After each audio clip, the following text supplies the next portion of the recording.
There are many little mistakes that students make in statistics for the CSEC math multiple choice.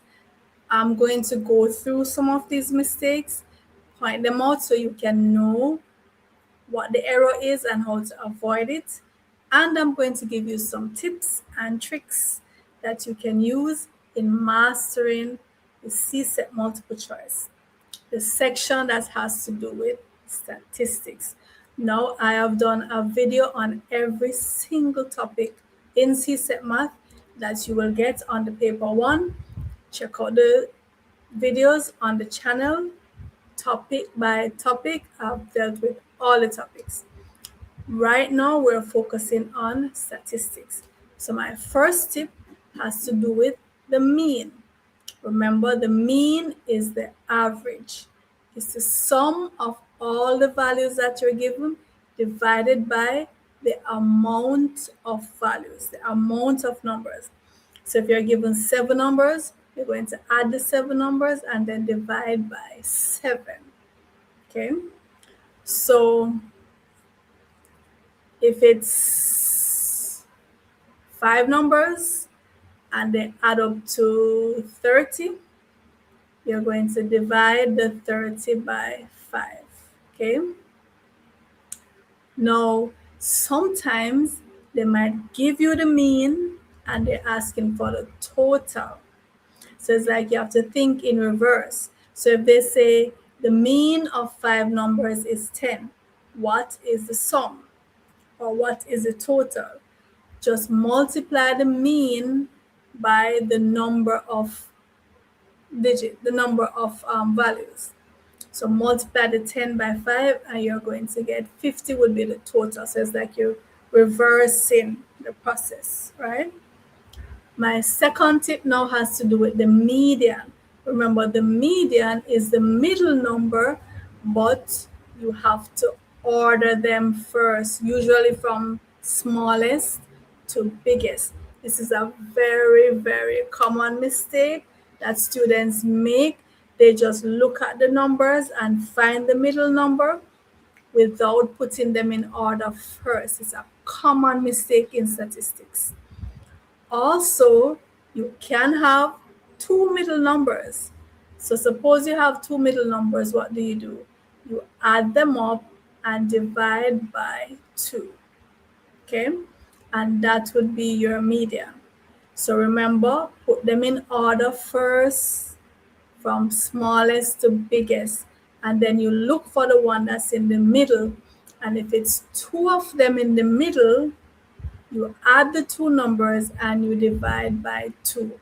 It's a really, really, really common mistake. My third tip has to do with the mode. The mode is the most frequent number, the one that occurs the most. There can be no mode, there can be one mode, there can be more than one mode. So if you have 3 numbers that have the same frequency and that's the biggest frequency out of all the numbers, the 3 of them are the mode. Don't think that it just has to be one mode, or don't think that there has to be a mode. There might not be any mode. Fourth tip has to do with the range. What is the range? The range is the difference between the highest value and the lowest value. So just identify what's the biggest number, identify the smallest number, and subtract them. The range is not affected by the middle values. It's the 2 extreme values, the highest minus the lowest. Tip number 5, if you're given a pie chart and you're asked to work out the angle for a particular segment of the section of the pie chart, like a slice of the pie, what you will do, the frequency for that section, or how many, whether they're talking about people or things, the number on that pie chart over the total number of everybody times 360, because you're changing it now to degrees. And remember, the pi is a circle.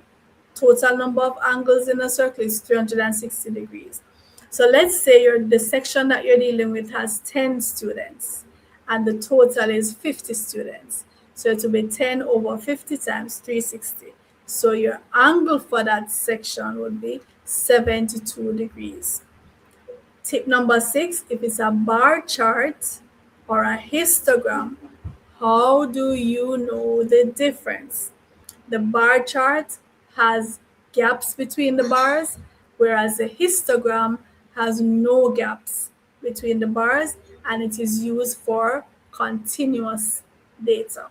Tip number 7 has to do with the pictogram or the pictographs. So if you're given the pictographs where symbols represent numbers, amounts, the key is very important. You have to look at the key to see what each symbol represents. So if one symbol represents 5 people, and then you look on the pictogram and you see half of that symbol, it will be 2.5. You have to divide it by 2. That's a common error. Another common error, tip number 8, finding the median without ordering. As I mentioned earlier, always order them. It's very, very common, very extremely common.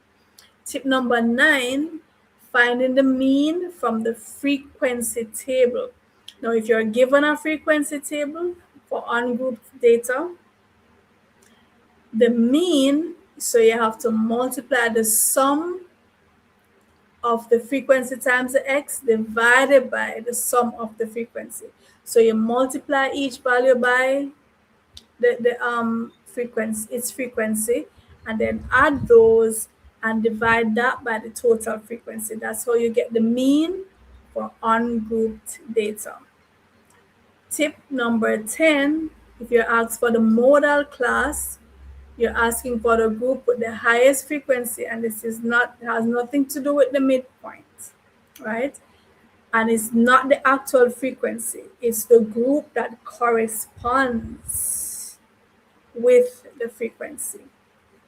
Tip number 11, so the median class, you actually have to find the nth value, divide by 2, and the position that matches with that would be the group that you want. Tip number 12, where it comes to probability, the probability of an event occurring is the number of favorable events divided by the number of total events, right? The probability of an event not occurring, so you will subtract the probability of the event occurring from 1, and you would get the probability of it not occurring. Tip number 13, as usual, you eliminate answers that are just ridiculous. So if they ask for probability and they give you an option that is greater than 1, you know that is impossible. Probability is between 0 and 1. So if one of the options says 1.2, cross that out, it is impossible. Tip number 14, now if you're asked for the probability of 2 events occurring, usually if they say and, so for or, so this or that, you would add them, but for this and that occurring, you would multiply. So the probability of A and the probability of B would be the probability of A times the probability of B occurring. And tip number 15, where it has to do with the cumulative frequency, remember it's a running total. So you start with the first frequency and you keep adding the next one. That's how it accumulates, right? So you would use that like when you're finding the median and so on. But remember, it's cumulative. So each one is added to the one before and it comes down. The final answer should be equal to the total frequency. So always check back the total frequency that you were given to ensure that you have the same result.